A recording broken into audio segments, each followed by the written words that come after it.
Warm greetings to everyone. Let's listen to a popular true story from Africa. Ginger the Giraffe. Ginger lived in Kenya, a country in Africa. Like all giraffes, Ginger had a long neck and long legs.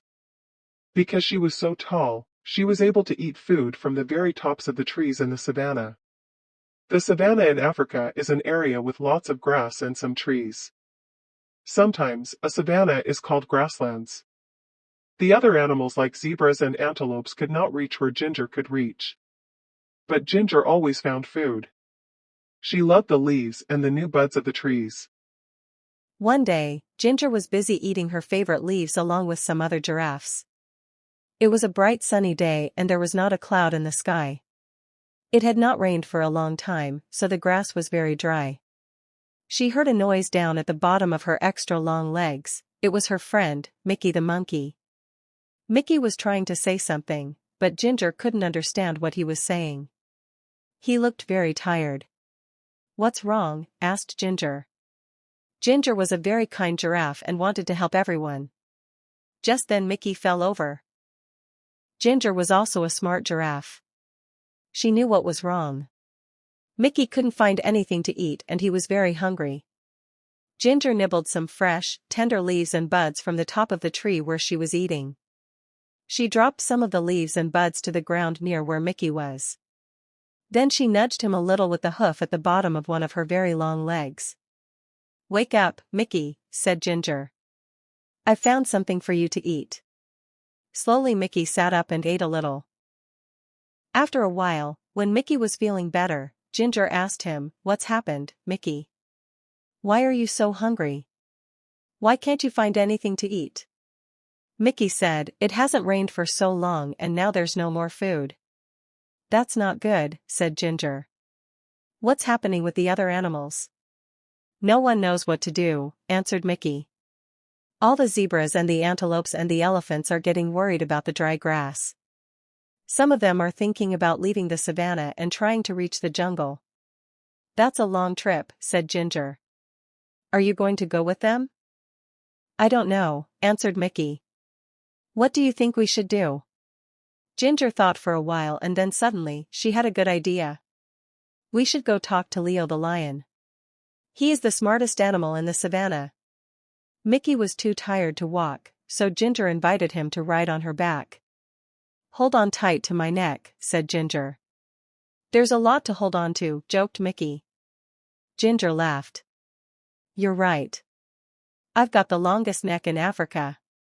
So they started their journey across to the other side of the savanna to look for Leo. Ginger and Mickey were in luck. Leo was sitting up on a rock and he was really easy to see as they walked through the grass.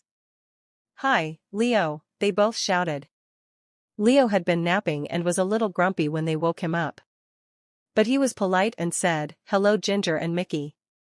Why did you walk the whole way across the savanna? Just to wake me up?" But he was joking, he had a smile on his face. "Mickey says that there is no food left on the savanna because it's been so dry," said Ginger. "Do you have any ideas?" Leo thought for a while. He said, "There's nothing we can do about the rain. It will come soon, but we can't be sure when it will arrive. When the rain comes, all the plants will grow again and there will be lots of food for everybody." He thought a little longer. "The only thing I can think of is for everyone to move closer to the forest," he continued.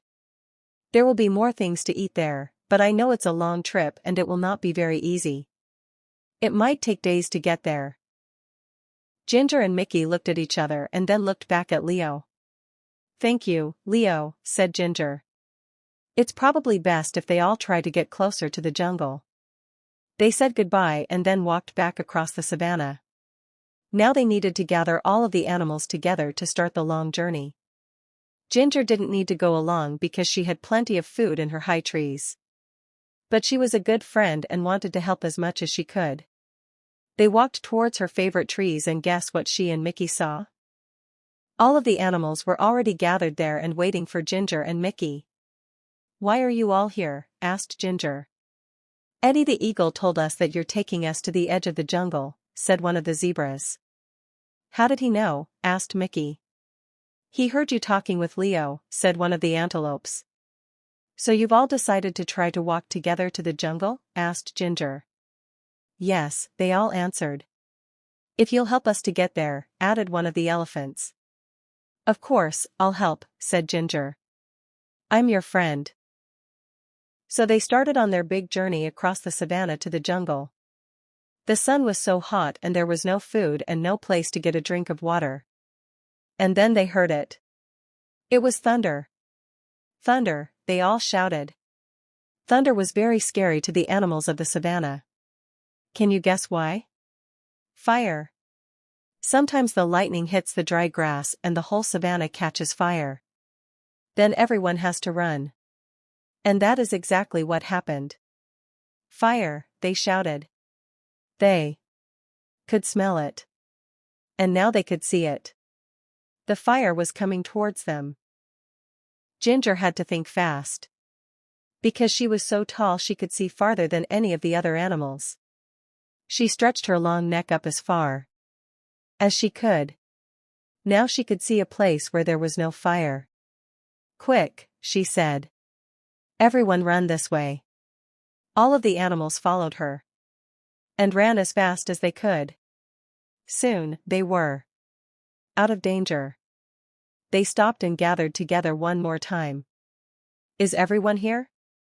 Ginger asked. She wanted to make sure they were all safe. All the animals looked around, they were all there. And then the most wonderful thing happened. I felt a drop, said a zebra. Me too, said an antelope. It was rain.